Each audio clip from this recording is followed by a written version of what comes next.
नमस्कार मित्रों, स्वागत है आप सभी का आपके अपने ही पसंदीदा यूट्यूब चैनल में। जी हाँ मित्रों, जैसा कि आप सभी लोग थंबनेल पर देख पा रहे हैं कि 50,000 नई शिक्षक भर्ती यानी उत्तर प्रदेश में नई शिक्षकों की भर्ती यानी 69,000 जो ऑर्डर रिजर्व हुआ है, इसके पश्चात आगामी 50,000 नई शिक्षक भर्ती आपके समक्ष आने वाली है मित्रों। इसके संबंध में और 2021 में यदि आपको 2021 में शिक्षक बनना है तो क्या कुछ करना पड़ेगा, क्योंकि आपके एकेडमिक गुणांक का सबसे अहम रोल होता है मित्रों।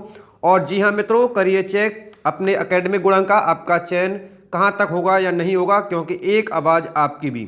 यह वीडियो आपके लिए बेहद इंपॉर्टेंट और महत्वपूर्ण होने वाला है। इसलिए यदि आप हमारे चैनल पर न्यू विजिटर हैं तो चैनल को सब्सक्राइब करते हुए पास में बेल आइकन है उसको प्रेस करेंगे, ताकि समय से लेटेस्ट वीडियो का नोटिफिकेशन आपको मिलता रहेगा मित्रों। जैसा कि आप सभी लोग थंबनेल पर देख पा रहे हैं, तो चलिए वीडियो को आरंभ किया जाता है मित्रों।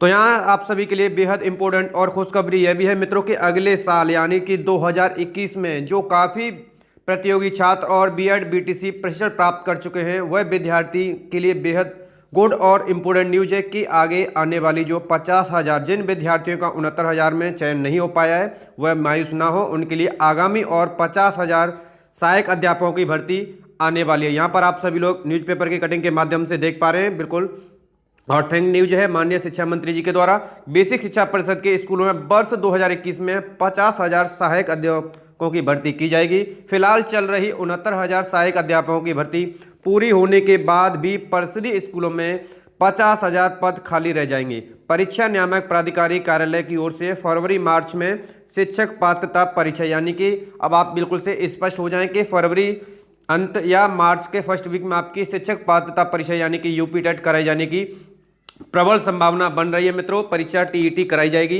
इसका परिणाम जारी होने के साथ ही भर्ती का विज्ञापन निकालने की तैयारी है, यानी जैसे ही एक माह बाद यानी इसका जो रिजल्ट आएगा उसके पश्चात तुरंत उसका आगामी सहायक अध्यापक भर्ती 50,000 पदों पर आपका विज्ञापन निकालने की पूरी जो तैयारी चल रही है मित्रों, ताकि विधानसभा चुनाव यानी कि जो विधानसभा चुनाव 2022 होने से पहले रिक्त पद भरे जा सके। विभाग ने इसकी कार्रवाई शुरू कर दी है। बेसिक शिक्षा राज्य मंत्री स्वतंत्र प्रभार सतीश चंद्र द्विवेदी ने कहा है कि इसके लिए सीएम योगी आदित्यनाथ से अनुमति मांगी जाएगी और सीएम के निर्णय के अनुसार ही आगे की कार्रवाई होगी मित्रों। तो जी हाँ मित्रों, आप सभी के लिए बेहद इंपॉर्टेंट और गुड न्यूज है मित्रों कि आप सभी जो आगामी शिक्षक भर्ती के लिए शिक्षक बनना चाहते हैं वह अभी से अपनी यूपी टेट और सुपर टेट की तैयारी में जुट जाइए, और उसी के साथ आपका परिवार भी आपके लिए यूपी टेट और सी टेट की क्लासेज शीघ्रता से शीघ्र आरंभ कर रहा है मित्रों। तो यहाँ पर आप सभी लोग देख पा रहे हैं कि भिन्न भिन्न न्यूज़पेपर में परिषदीय स्कूलों में अगले साल 50,000 सहायक अध्यापकों की होनी है मित्रों। तो भिन्न भिन्न न्यूज़पेपर में आप सभी के लिए अहम न्यूज दी हुई है। वहीं पर अकेडमिक गुणांक का कितना रोल होता है, तो मैंने एक टेबल के माध्यम से आपको समझाने की कोशिश की गई है, क्योंकि काफ़ी विद्यार्थियों की कमेंट्स थी कि सर किस तरह एकेडमिक गुणांक का रोल होगा। तो चलिए आप सभी लोग यहाँ पर भी देख पा रहे हैं मित्रों कि 2000 पहले यानी जो विद्यार्थी 2015 से पहले आपने यदि 10th हाई स्कूल आदि की है तो उन विद्यार्थियों के लिए, और 2015 के पश्चात उन विद्यार्थियों के लिए किस तरह एकेडमिक यानी कि आपका रोल कितना इंपॉर्टेंट रहेगा मित्रों। तो यहाँ से आपको बिल्कुल स्पष्टीकरण आपको मिलने वाला है मित्रों, इसीलिए क्योंकि 2000 से पहले जो प्रश्न पत्र था, यदि हाई स्कूल के किसी भी एक प्रश्न पत्र की बात करें तो कंप्लीट वह 100 अंकों का था मित्रों। ठीक है, कितने अंकों का था? वह 100 अंकों का था। लेकिन वही 2015 के पश्चात वही प्रश्न पत्र 70 अंकों का और प्लस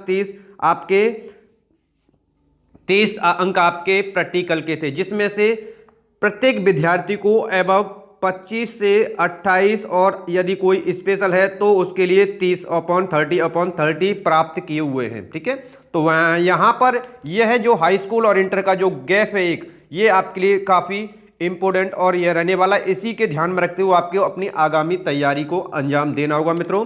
क्योंकि 2000 पहले से यदि आपने हाई स्कूल की है तो यदि आपके द्वारा काफ़ी मेहनत के पश्चात यदि 60% अंक यदि प्राप्त किए हैं तो यदि उसका 10% ज्ञात किया जाएगा तो आपका गुणांक जो है 6 बनेगा। इसी तरह 12th यदि आपने किया हुआ है इससे पहले तो आपका 60% यदि एक अनुमानित हमने प्रतिशत माना है, जिसमें यदि 60% आपने प्राप्त किया है तो आपका गुणांक यहाँ पर भी 6 बनेगा। ग्रेजुएशन में भी काफ़ी मेहनत के पश्चात यदि आपने 60% प्राप्त किया है तो आपका गुणांक 6 बनेगा। वहीं पर बीएड या बीटीसी कोई भी आपने प्रशिक्षण लिया है तो उसमें आपने 60% जो भी प्राप्त किया है तो उसका भी गुणांक 6 बनेगा। वहीं पर यदि आप सुपर टेट में अपनी 105 अंक प्राप्त करते हैं। ठीक है, तो यदि 105 का हम 60% निकालेंगे तो आपके 42 आपका गुणांक बनेगा। ठीक है, इस तरह ओवरऑल यदि हमें यहाँ पर टोटल किया जाए इन विद्यार्थियों का, यानी 2015 से पहले जो हाई स्कूल इंटर किए हुए हैं, तो उनका टोटल गुणांक 66 बैठेगा। ठीक है, किसी भी आप कैटेगरी में अभी विशेष कैटेगरी को इन्वॉल्व नहीं किया जा रहा है। ठीक है, तो एक सामान्य तरीके से आपके समझ रखा जा रहा है, तो आपका ओवरऑल जो गुणांक है वो 66 बैठेगा मित्रों। वहीं पर 2015 के पश्चात जिन विद्यार्थियों का हाई स्कूल इंटर हुआ है, तो उसमें तो आप सभी लोग जानते हैं कि आपका प्रश्न पत्र जो इसके पश्चात 70 अंकों का था और 30 अंक प्रैक्टिकल के थे, जिसमें से सभी को मोर देन आपको 28-30 के मध्य में ही प्राप्त हुए हैं। तो उस तरह उनका जो एकेडमिक गुणांक है वो बेहतर बना है। ठीक है, यदि विद्यार्थी 70% प्राप्त करता है तो उसका 10% देखेंगे तो हमारा निकालेंगे तो 7 बनेगा। उसी तरह इंटर में भी 70% लाता है तो उसका 7 गुणांक बनेगा। वहीं पर यदि ग्रेजुएशन में वो 60% प्राप्त करता है तो उसका गुणांक 6 हो जाएगा।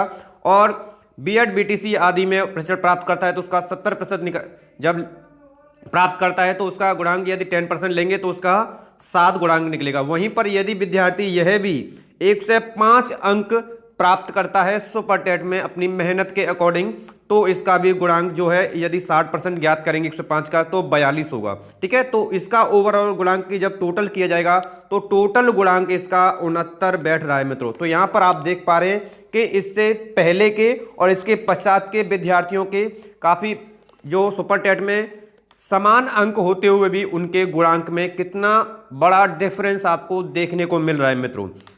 तो इसी टेबल के माध्यम से मैं आपको सारी चीज़ों से अवगत कराना चाहता हूं। तो यहां पर आप देख पा रहे हैं, तो इस विद्यार्थी का चयन हो जाएगा, जबकि जो पूर्व विद्यार्थी हैं जो पहले किए हुए हैं वह विद्यार्थी इससे वंचित हो जाएंगे। क्योंकि आप सभी लोग जानते हैं कि जब मेरिट बनती है तो एक एक पॉइंट आपके लिए नियुक्ति से आपको दूर कर जाता है और एक एक पॉइंट आपको नियुक्ति प्रदान कर जाता है। यह आपके लिए बेहद इंपॉर्टेंट है, इसलिए याद रखेंगे मित्रों। क्योंकि जो एक आवाज किया जो मैंने आपको बताया, तो इसमें एक आवाज आप सभी से, और मैं इस वीडियो के माध्यम से आपको बताना चाहता हूं उन सभी प्रश्नों की जो आवाज है। एक वीडियो इस तरह का भी आप तैयार करें जिसमें इनकी भी बातों को रखा जाए मित्रों। तो मैं हो सकता है आप सभी को जो बेहतर अंक अर्जित किए हुए हैं या इनका गुणांक अच्छा है तो हो सकता है आपको थोड़ा सा ये लगे मित्रों, लेकिन जो सच्चाई है वह बिल्कुल से सच्चाई है मित्रों। क्योंकि जो विद्यार्थी 2015 से पहले 10th हाई स्कूल किए हुए हैं उनका जो गुणांक है ओवरऑल जो 15 के पश्चात उनके पश्चात जो गुणांक है उसमें काफ़ी डिफरेंस है। इसीलिए मैं देख रहे हो उससे इस वीडियो को ज़्यादा से ज़्यादा शेयर करने के लिए कहा जाता हूं, ताकि हमारे द्वारा यह जो लंबी और ये गैप खाई हो रही है, क्योंकि जो पहले किए हुए हैं उनको काफ़ी मेहनत करने के पश्चात, क्योंकि यदि इनको इनके बराबर आना है तो लगभग आपको इस तरह की तैयारी करनी होगी कि आपको सुपर टेट में 125 अंक यदि आप प्राप्त कर पाते हो तो ओवरऑल आप इसके समान हो पाएंगे। ठीक है, जो न्यू कैंडिडेट हैं, विद्यार्थी हैं जो 15 के पश्चात हाई स्कूल इंटर किए हुए हैं।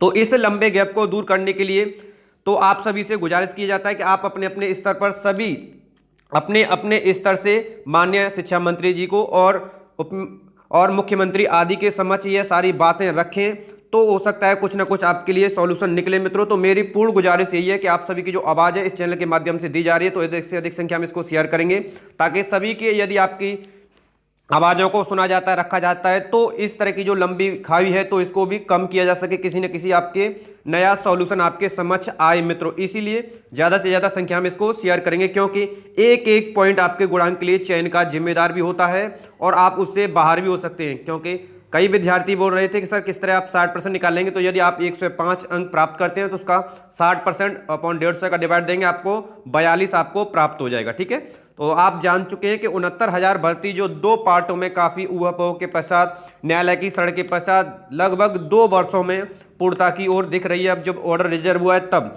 जो पहली मेरिट गुणांक आया था 66.7 रहा था ओबीसी का, वहीं पर 67.2 जनरल का रहा था। लेकिन इसी स्थिति पर जो भी अभी जो ऑर्डर रिजर्व हुआ है उसमें भी जो कैंडिडेटों का सिलेक्शन हुआ था 31,000 जो पहले हो चुके थे और बचे हुए शेष पदों पर भी चयन होना है, तो आपकी एकेडमिक यानी गुणांक में जो ओबीसी और जनरल आदि की जो SC ST है तो उसमें कुछ ज़्यादा पहली वाली जो उससे है उसमें ज़्यादा कोई फर्क देखने को नहीं मिल सकता है मित्रों। इसीलिए आपके लिए अहम यह है कि इस तरह की जो लंबी खाई है जो विद्यार्थियों के बीच में बनती जा रही है, जो पहले करे हुए हाई स्कूल इंटर हैं तो वह विद्यार्थी इससे दूर होते चले जा रहे हैं। इसलिए आपको अपना फोकस सुपर टेट में बेहतर अंकों के साथ तैयारी करनी होगी। और अब यदि आपकी आवाज़ को रखा जाता है तो भिन्न भिन्न यूट्यूबर आदि चैनलों के माध्यम से हमारे जितने भी शिक्षक साथियों के चैनल हैं उनसे गुजारिश की जाएगी कि आपकी बातों को भी सरकार के समक्ष रखा, जिससे आपके समक्ष में भी कोई ना कोई निर्णय आए। मित्रों, उम्मीद करता हूँ आप सभी को यह वीडियो पसंद आई होगी। यदि वीडियो पसंद है तो मोर देन लाइक और शेयर करेंगे। हो सकता है कई मित्र बंधुओं को यह वीडियो अच्छी भी ना लगे मित्रों, तो ये ओवरऑल दोनों के लिए है। तो उम्मीद करता हूँ आप सभी को यह वीडियो पसंद आई होगी, तो वीडियो को ज़्यादा से ज़्यादा लाइक और शेयर करेंगे मित्रों। धन्यवाद आप सभी को।